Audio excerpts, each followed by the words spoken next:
درود. تا چند لحظه بعد ورزشکارانی که در بازی‌های المپی پاریس 2024 اشتراک کردند وارد دوشنبه خواهند شد. دسته منتخب تاجیکستان از این بازی‌ها 3 مدال برنجی به دست آورد. بیایید یک جای ورزشکاران تاجیک را پیشواز می‌گیریم. برای پیشوازی ورزشکاران تجمعی زیادی مردم آمدند. همگی از تاجیکستان در بازی‌های المپی 14 ورزشکار اشتراک نمود که 3 نفر آنها صاحب مدال برنجی شدند و 2 تایی از آنها جداکاران ما بود. سامان محمدبekov در وزن 81 کیلوگرم و تیمور رحیمов در وزن جمعی 100 کیلوگرم.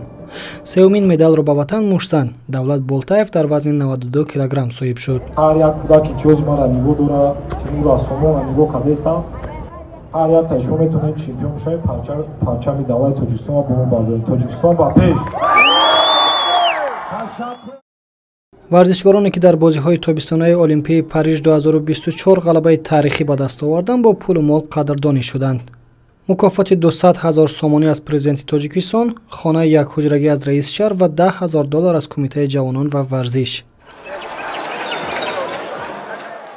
بازی‌های المپی پاریس 2024 از 26 ایول شروع شده تا 11 آگوست ادامه کرد. در این مسابقه ورزشکاران از 205 کشور دنیا اشتراک نمودند.